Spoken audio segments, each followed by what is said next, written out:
दिल्ली के हौस खास इलाके में बीती रात एक मकान में आग लगने से रिटायर्ड आईएएस अधिकारी धनेंद्र कुमार की मौत हो गई। पुलिस के मुताबिक रात को करीब 11:18 पर R15 हौसका स्थित घर में आग लगने की सूचना मिली, जिसके बाद पुलिस और दमकल की टीम मौके पर पहुंची। शुरुआती जांच में पता चला है कि एसी के इंडोर यूनिट में ब्लास्ट होने से आग लगी और हादसे में धनेंद्र कुमार और उनके बेटे को अस्पताल ले जाया गया, जहां इलाज के दौरान धनेंद्र कुमार ने दम तोड़ दिया। घर में उस वक्त परिवार के सदस्य और घरेलू सहायकों समेत कुल 5 लोग मौजूद थे। फिलहाल पुलिस और क्राइम टीम मामले की जांच कर रही है, जबकि अभी तक किसी साजिश की आशंका नहीं जताई गई है। तो दिल्ली के हौस खास इलाके में बीती रात एक मकान में आग लगने से रिटायर्ड आईएएस धनेंद्र कुमार की मौत हो गई। पुलिस के मुताबिक रात करीब 11:18 पर R15 हौस खास स्थित घर में आग लगने की सूचना मिली थी, जिसके बाद पुलिस और दमकल की टीम मौके पर पहुंची। शुरुआती जांच में पता चला है कि एसी के इंडोर यूनिट में ब्लास्ट होने से आग लगी। हादसे में धनेंद्र कुमार और उनके बेटे को अस्पताल ले जाया गया, जहां इलाज के दौरान धनेंद्र कुमार ने दम तोड़ दिया। घर में उस वक्त परिवार के सदस्य और घरेलू सहायक समेत कुल 5 लोग मौजूद थे। फिलहाल पुलिस और क्राइम टीम मामले की जांच कर रही है, जबकि अभी तक किसी साजिश की आशंका नहीं जताई गई है।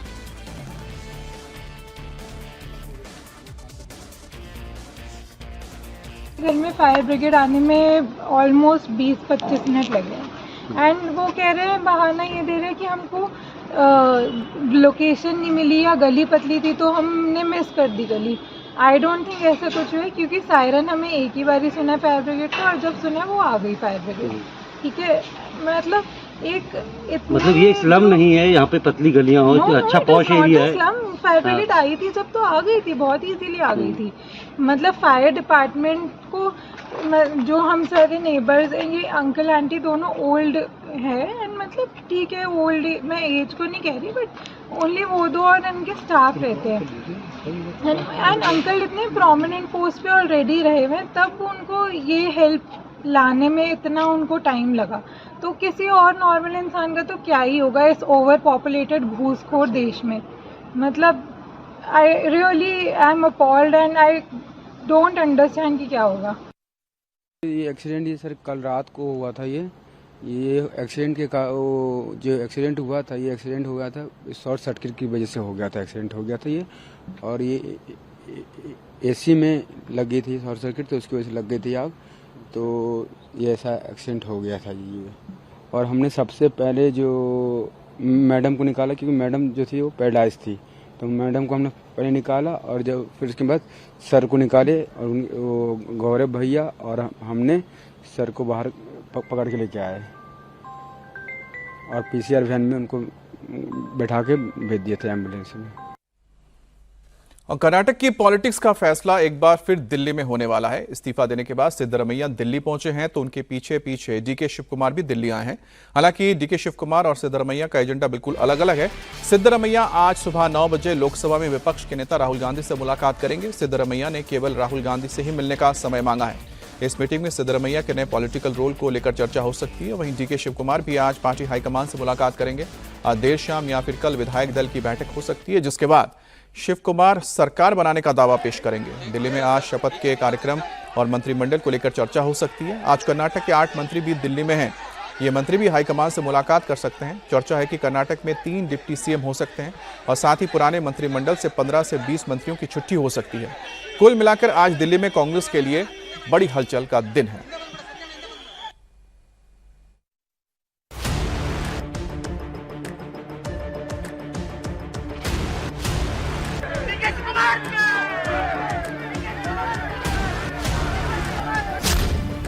मई को डीके की शपथ, सिद्धा का क्या प्लान? राज्यसभा जाने से इनकार, राहुल क्या रोल देंगे?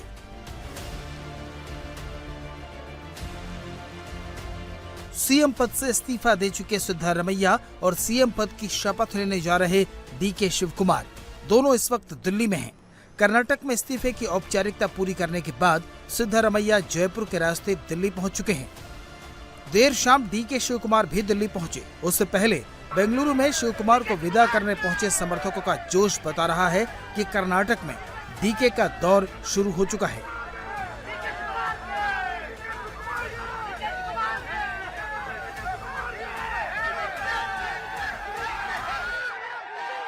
लेकिन सबकी निगाहें आज दिल्ली पर लगी हैं, क्योंकि सिद्धारमैया की आज राहुल गांधी से मुलाकात है, जहां पार्टी में उनके अगले रोल को लेकर चर्चा होनी है। डीके शिव कुमार भी राहुल गांधी से मुलाकात करेंगे, लेकिन इस मुलाकात का एजेंडा शपथ ग्रहण और मंत्रिमंडल होगा। सिद्धारमैया ने केवल विपक्ष के नेता राहुल गांधी से ही मिलने का समय मांगा है। कांग्रेस अध्यक्ष मल्लिकार्जुन खड़गे से कोई समय नहीं मांगा। हालांकि खबर ये भी है कि सिद्धारमैया सोनिया गांधी से भी मुलाकात कर सकते हैं। कांग्रेस की नजर में सिद्धारमैया ओबीसी का बड़ा चेहरा है। पार्टी उन्हें राज्यसभा के जरिए नेशनल पॉलिटिक्स में विरोधियों के खिलाफ इस्तेमाल करना चाहती है, लेकिन सिद्धारमैया ने साफ कर दिया है कि वो कर्नाटक की राजनीति में डटे रहेंगे। मैंने पार्टी हाईकमान के सुझाव पर अपना इस्तीफा दे दिया है। मैंने पार्टी हाईकमान को बता दिया है कि मैं राज्यसभा नहीं जाना चाहता। मैं अपनी आखिरी सांस तक कर्नाटक की राजनीति में बना रहूंगा। 5 ಗ್ಯಾರಂಟಿ ಯೋಜನೆಗಳನ್ನು ಕೂಡ ಘೋಷಣೆ ಮಾಡಿದ್ದು। दिल्ली में आज दूसरी बड़ी हलचल डीके शिव कुमार को लेकर रहने वाली है। सिद्धारमैया के इस्तीफे के बाद अब कर्नाटक में नई सरकार के गठन की प्रक्रिया शुरू होनी है। सूत्रों के मुताबिक डीके शिव कुमार को आज या कल शनिवार को कांग्रेस विधायक दल का नेता चुना जा सकता है। विधायक दल का नेता चुने जाने के बाद शिव कुमार सरकार बनाने का दावा पेश करेंगे। अगर सब प्लान के मुताबिक चला तो 30 मई को शपथ ग्रहण हो सकता है। खबर यह भी है कि शपथ ग्रहण के लिए डीके शिव कुमार ने अपने ज्योतिष से 3 तारीखें मांगी हैं। इसके साथ साथ ये भी देखा जा रहा है कि राहुल गांधी और प्रियंका गांधी किस दिन उपलब्ध रह सकते हैं। शपथ के साथ शिव कुमार का सबसे बड़ा एजेंडा मंत्रिमंडल का गठन है। इस वक्त कर्नाटक के 8 मंत्री केजे जॉर्ज, बी सुरेश, संतोष लाड, सतीश जारकीहोली, प्रियांक खरगे, महादेवप्पा और यथेंद्रा भी दिल्ली में हैं। जाहिर है डीके सरकार के फॉर्मेट पर बड़ी माथापच्ची होने वाली है। खबर है कि कर्नाटक में 32 में से करीब 25 मंत्रियों की छुट्टी की जा सकती है। डीके शिव कुमार के मंत्रिमंडल में वोक्कालिंगा प्रभाव दिखेगा। 15 से 20 नए चेहरे शिव कुमार मंत्रिमंडल का चेहरा बन सकते हैं। शिव कुमार के साथ 3 डिप्टी सीएम भी बनाए जा सकते हैं। पार्टी ओबीसी या दलित चेहरे को डिप्टी सीएम बना सकती है। यानी कांग्रेस की हलचल एक्शन पैक्ड रहने वाली है। वही एक्शन कर्नाटक में भी दिख रहा है। ये तस्वीरें बेंगलुरु की हैं, जहां डीके शिव कुमार के पोस्टर लग गए हैं। दूसरी तस्वीर शिवमोगा की है, जहां सिद्धारमैया समर्थक सड़कों पर उतर आए हैं और सिद्धा इस्तीफा मत दो की मांग करने लगे।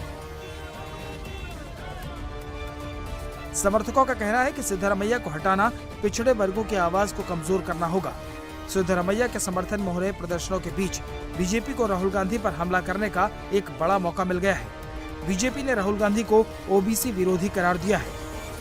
Certainly it will have impact on Congress party as well as in electoral politics of Karnataka.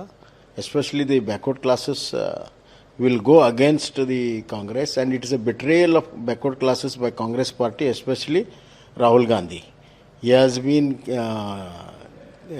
campaigning for OBC and has removed the OBC chief minister himself, and his crocodile tears for backward class has been exposed, and already people are reacting, especially the backward classes are totally disappointed, and they are reacting very sharply and saying that they are going to teach a lesson in the next general election at 2028.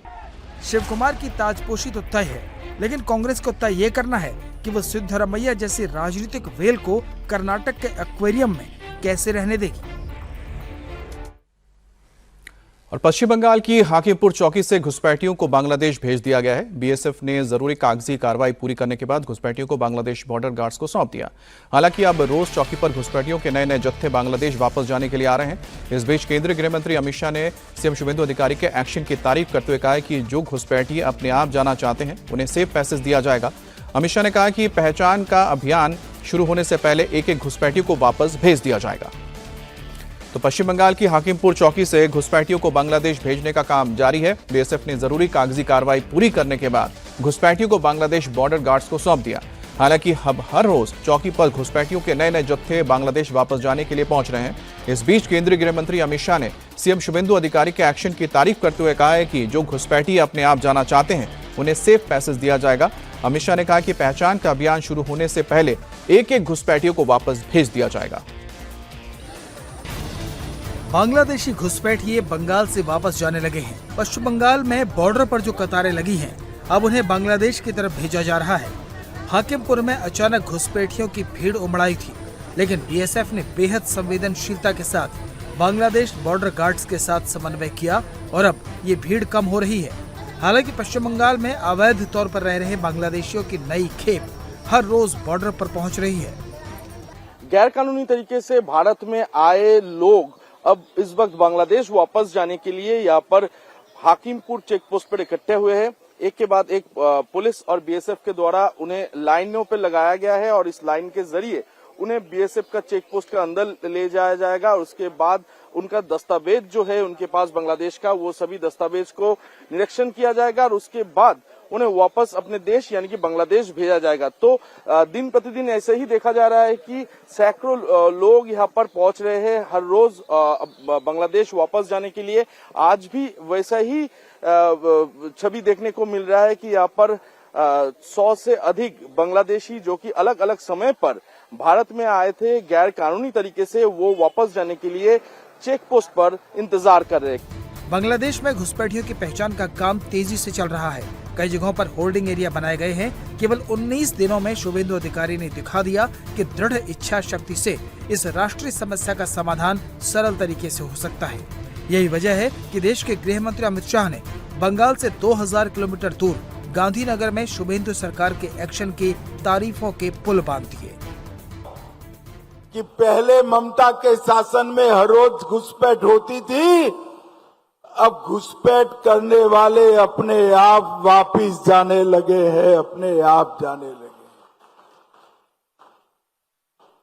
Suvendu जी ने, भाजपा बंगाल सरकार ने detention centre बनाए हैं, मगर हम सब लोग चाहते हैं कि जो घुसपैठ कर अवैध तरीके से आए हैं वो अपने आप जहां से आए हैं वहां वापिस चले जाए। अगर वो अपने आप चले जाते हैं तो बंगाल सरकार भी उन पर कोई केस नहीं करेगी, जाने के लिए उनकी सहायता भी करेगी। मैं आशा रखता हूं कि जब अभियान चले पहचान का, उसके पहले ही ढेर सारे लोग अपने आप चले जाएंगे। हमारी सरकार का संकल्प है देश भर से एक एक घुसपैठिए को चुन चुन कर देश के बाहर निकालना, ये हमारी सरकार का संकल्प है। गृह मंत्री अमित शाह खुद इस वक्त बॉर्डर वाले स्टेट के दौरे पर है। इंटरनेशनल बॉर्डर से लगते 15 किलोमीटर के दायरे में हर अवैध निर्माण को ढहाने का ऑर्डर जारी कर चुके हैं। साथ ही घुसपैठ और डेमोग्राफिक चेंज को लेकर सतर्क मोदी सरकार ने एक कमीशन बनाया है जो 1 साल के अंदर ये बताएगा कि देश में जनसंख्या के आर्टिफिशियल बदलाव को कैसे रोका जा सकता है। नरेंद्र मोदी जी ने एक डेमोग्राफी चेंज कमिटी बनाने का निर्णय किया है। ये हाई पावर कमिटी देश भर में जनसांख्यिकी का जो कृत्रिम बदलाव हुआ है उसके कारणों की भी चिंता करेगी, उसके उपायों की भी चिंता करेगी और इसके लिए कोई कानून बनाने की जरूरत है तो इसकी भी चिंता करेगी। ये डेमोग्राफी चेंज कमीशन 1 साल में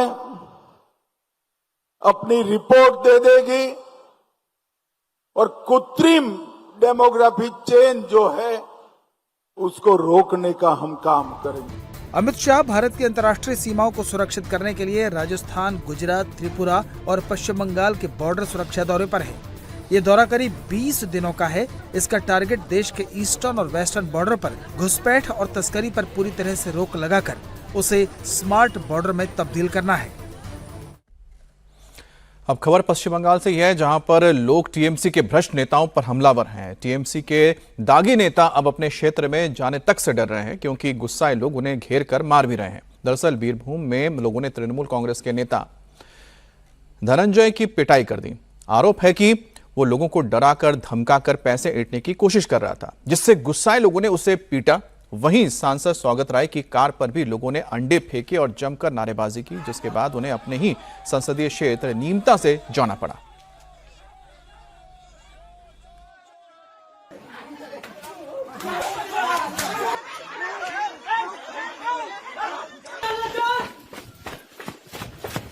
স্যান্ডো গেঞ্জি হাফ প্যান্ট পরিয়ে তাকে নামানো হচ্ছে।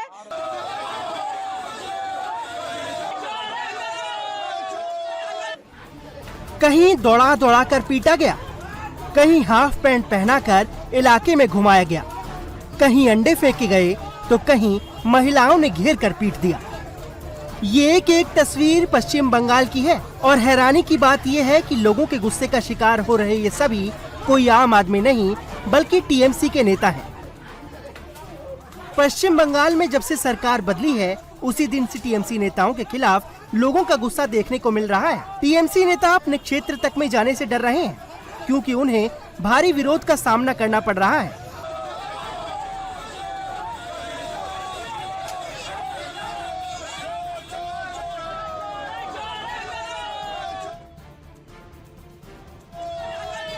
तस्वीरें नॉर्थ 24 परगना के निमता की हैं, जहां तृणमूल के सीनियर लीडर और सांसद सौगत रॉय को अपने ही संसदीय क्षेत्र में विरोध का सामना करना पड़ा।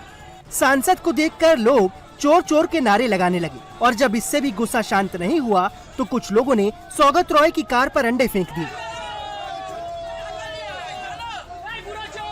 दरअसल सौगत रॉय निमता थाने पर टीएमसी कार्यकर्ताओं पर हो रहे हमले को लेकर ज्ञापन देने पहुंचे थे, लेकिन उसी समय लोगों ने सौगत रॉय की गाड़ी को घेर लिया और जमकर नारेबाजी शुरू कर दी। टीएमसी का आरोप है कि हंगामा करने वाले सभी बीजेपी के कार्यकर्ता थे।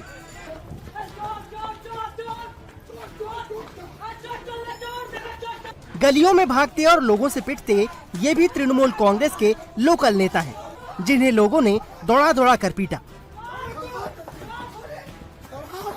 आरोप है कि बीरभूम जिले के दुर्बाजपुर में टीएमसी नेता धनजैन की इलाके के लोगों ने ही पिटाई कर दी। जानकारी के मुताबिक कई सालों से टीएमसी नेता आम लोगों को डरा धमका कर वसूली कर रहा था, लेकिन अब जब सरकार बदल गई है, बावजूद इसके जब इसने लोगों को डराकर पैसे मांगे तो लोगों ने इसकी जमकर पिटाई कर दी। স্যান্ডো গেঞ্জি হাফ প্যান্ট পরিয়ে তাকে নামানো হচ্ছে। প্রথমে শুরু করা হলো তার পাড়া থেকে, দেখতেই পাচ্ছেন সেই বনি, 24-এর বিশ্ববিখ্যাত সেই বনি, এই কাঁচরাপাড়ার বনি, একেবারে এই তাকে দেখছেন। नॉर्थ 24 परगना के बीजपुर में भी टीएमसी के युवा नेता को सबक सिखाया गया। टीएमसी नेता बोनी को हाफ पैंट पहनाकर इलाके में घुमाया गया। बोनी पर लंबे समय से सट्टेबाजी और धमकाने के आरोप लगते रहे हैं। चुनाव के बाद उनके खिलाफ कई शिकायतें दर्ज हुई हैं, जिसके बाद से वो फरार था, लेकिन बीजपुर पुलिस ने बोनी को मंदारमणि से गिरफ्तार कर लिया। बैरकपुर कोर्ट ने बोनी को 5 दिन की पुलिस कस्टडी में भेज दिया है, जिसके बाद पुलिस बोनी को बीजपुर विधानसभा के वार्ड नंबर 4 लेकर पहुंची, जो बोनी का ही इलाका है। पुलिस ने यहाँ बोनी के कमर में रस्सी बांधकर उसकी हाफ पैंट में परेड कराई, जहाँ लोगों ने चोर चोर के नारे लगाए। স্যান্ডো গেঞ্জি হাফ প্যান্ট পরিয়ে তাকে নামানো হচ্ছে। প্রথমে শুরু করা হলো তার পাড়া থেকে, দেখতেই পাচ্ছেন সেই বনি, 24-এর বিশ্ববিখ্যাত সেই বনি, এই কাঁচরাপাড়ার বনি, একেবারে এই তাকে দেখছেন। তোমার নামে যে এখানকার মানুষ অভিযোগ করছে এটা তুমি তোলা নিতে এখান থেকে বিভিন্ন কোটা থেকে টাকা দিতে। महिलाओं से पिट रहा ये राय दिघी का टीएमसी नेता है। ये टीएमसी की पंचायत प्रधान का पति है। इस पर यौन उत्पीड़न और जबरन वसूली के आरोप हैं। 4 मई से पहले ये लोगों को धमका रहा था, डरा रहा था, लेकिन सरकार बदलने के बाद पूरा मंजर बदल गया। जिन्हें ये डराता था अब ये उन्हीं से डर रहा है और लोगों के गुस्से का हर जगह सामना कर रहा है। तस्वीरों को देखकर साफ है कि बंगाल के हालात बदल रहे हैं। जो लोग पहले पुलिस से शिकायत करने से डरते थे, अब उनको बंगाल की बदलती तस्वीर को देखकर भरोसा बढ़ रहा है और अब वो खुलकर टीएमसी के भ्रष्ट और दागी नेताओं को सबक सिखा रहे हैं।